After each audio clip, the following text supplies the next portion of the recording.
तो यहाँ पर हमारे पास परिमेय संख्या और अपरिमेय संख्या से संबंधित उससे संबंधित कुछ महत्वपूर्ण बातें हैं, कुछ महत्वपूर्ण थ्योरम्स है जिसको हमको देखना है और देन प्रूव भी करके हमको यहाँ पर देखना है। तो पहला थ्योरम है हमारा, अपरिमेय संख्या का ऋणात्मक मान भी अपरिमेय संख्या होता है। तो सबसे पहली बात तो इसको हम देख लो, इसका मतलब ये हुआ कि सपोज हमारे पास कोई अपरिमेय संख्या है, √3 है, तो √3 का अगर हम देखें ऋणात्मक मान -√3, जैसे कि हो गया √3/2, इसका ऋणात्मक मान माइनस में √3/2, तो ये यदि अपरिमेय संख्या है तो ये भी अपरिमेय संख्या होगा। इसको हमको देखना है किस प्रकार से साबित करते हैं। तो सबसे पहले साबित करने के लिए क्या करेंगे, हम मान लेते हैं, माना कि x कोई अपरिमेय संख्या है, अपरिमेय संख्या है, ठीक है, ये मान लिया हमने। साबित क्या करना है, देखना जरा, साबित करना है कि -x भी अपरिमेय होगा, ठीक है, इतनी बातें क्लियर है। अब यहां पर करेंगे फिर से हम विरोधाभास विधि का प्रयोग। और विरोधाभास विधि में हम लोग जानते हैं कि अगर ये x कोई अपरिमेय संख्या और साबित करना है -x भी अपरिमेय होगा, तो यहाँ पर प्रूफ या प्रमाण देखो, यहाँ पर हमको मानना पड़ेगा, माना कि -x एक परिमेय संख्या है। कौन सी संख्या है, एक परिमेय संख्या है, ठीक है। तो हमने माना था ऊपर में कि x कोई अपरिमेय संख्या है और साबित करना है -x एक अपरिमेय संख्या है, लेकिन हमने माना क्या है, माना है कि -x एक परिमेय संख्या है। ऐसा क्यों माना, क्योंकि हमको साबित करना है -x एक अपरिमेय संख्या। अब देखो गौर से यहाँ पर, तो अगर हम यहाँ पर -x का ऋणात्मक मान लेते हैं तो ये क्या होगा, भी एक परिमेय होगा, ठीक है। अब यदि -x एक परिमेय संख्या है तो हमको पता है कि परिमेय संख्या का ऋणात्मक मान भी परिमेय संख्या होता है। जैसे 3 का ऋणात्मक मान -3 होता है, 3 परिमेय संख्या है तो -3 भी परिमेय संख्या। 3/2 का ऋणात्मक मान -3/2 है तो ये परिमेय है, तो ये भी परिमेय संख्या। इसी तरह से अगर हम यहाँ पर मान लिए हैं कि -x एक परिमेय संख्या है तो -x भी क्या होगा, एक परिमेय संख्या होगा। यहाँ से इसका मतलब माइनस प्लस x एक परिमेय संख्या है, x एक परिमेय संख्या है। अब देखो यहाँ पर हमने माना था ऊपर कि x एक अपरिमेय संख्या है, बट जैसे ही हम यहाँ पर -x को एक परिमेय संख्या मानते हैं तो यहाँ पर x बराबर हमको क्या आ रहा है, एक परिमेय संख्या आ रहा है, जो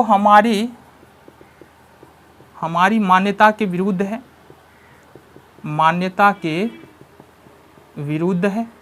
अतः क्या हो जाएगा, अतः -x एक अपरिमेय संख्या होगा, अपरिमेय संख्या होगा।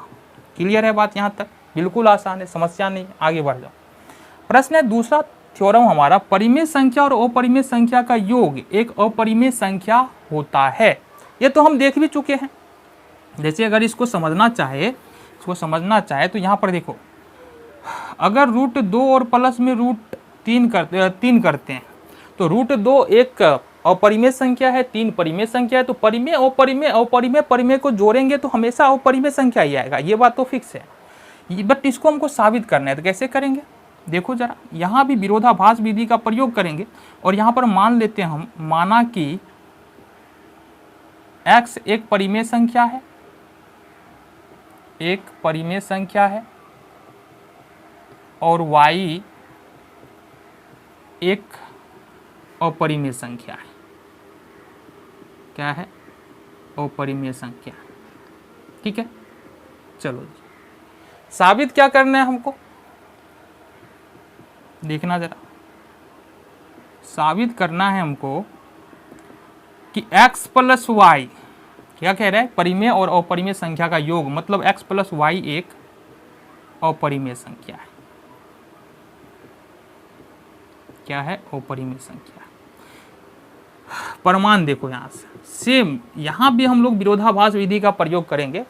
तो हमको साबित क्या करना है कि x प्लस वाई एक अपरिमेय संख्या है, तो मान लेते हैं यदि संभव हो यदि संभव हो तो माना कि यहाँ पर x प्लस वाई एक परिमेय संख्या है, ये मान लिए।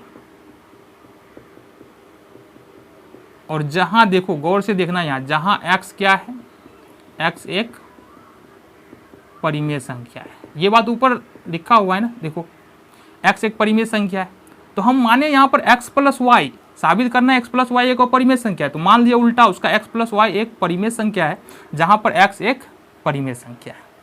ये ऊपर में ही दे रखा है क्लियरली। चलो जी, अब यहां पर एक रूल ये कहता है, क्या कहता है देखना जरा, परिमेय माइनस परिमेय बराबर होगा परिमेय। मतलब परिमेय संख्या में से यदि परिमेय संख्या को घटाएंगे तो हमको परिमेय संख्या ही मिलेगा, है ना। जैसे उदाहरण के तौर पर 5 में से अगर 3 घटाएंगे, 5 भी परिमेय 3 भी परिमेय, 2 एक हाँ 2 होगा, तो 2 भी क्या है, एक परिमेय संख्या है। सिंपल सी बात है। तो इसका मतलब x प्लस वाई एक परिमेय संख्या माने हैं, x प्लस वाई एक परिमेय संख्या है और x भी एक परिमेय संख्या है। देखना जरा, x भी एक परिमेय संख्या, अगर इसमें से x घटा देंगे तो ये जो रिजल्ट आएगा एक परिमेय होगा। ठीक है, इसका मतलब x plus y minus x एक परिमेय होगा। ठीक है, x से x कैंसिल, इसका मतलब हमारे पास y एक परिमेय संख्या होगा।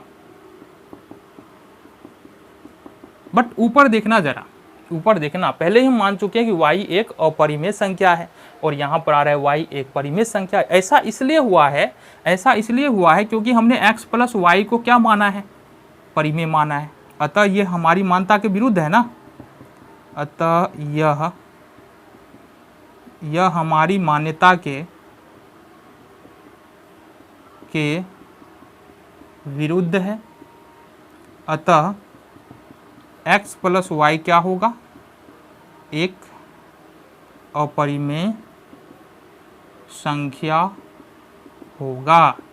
ये हो गया तुम्हारा साबित। तो यहाँ पर हमारे पास एक और थ्योरम है और इस थ्योरम में क्या साबित करना है और जरा देखते हैं। प्रश्न है हमारे पास, थ्योरम, एक अशून्य परिमेय संख्या और एक अशून्य अपरिमेय संख्या का गुणनफल हमेशा अपरिमेय संख्या होता है।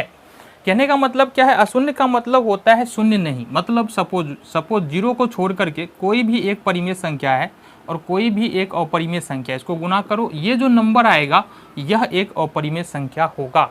2 परिमेय है, √3 अपरिमेय है, दोनों में से कोई भी 0 नहीं है, इस दोनों को गुना करेंगे अपरिमेय संख्या आएगा, ये हमको साबित करना है।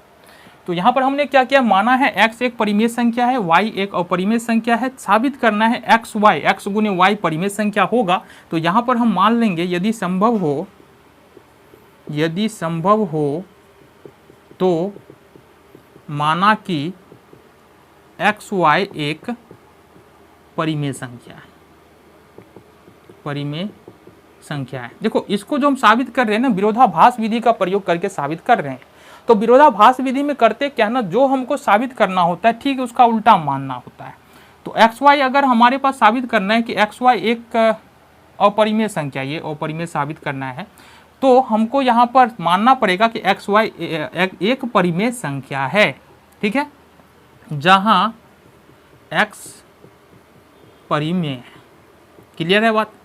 अब हमको पता क्या है, अपरिमेय, यहाँ पर परिमेय को यदि हम परिमेय से भाग दे, परिमेय बट्टे परिमेय संख्या, तो ये जो रिजल्ट आएगा ना, ये आएगा क्या चीज़, परिमेय संख्या आएगा।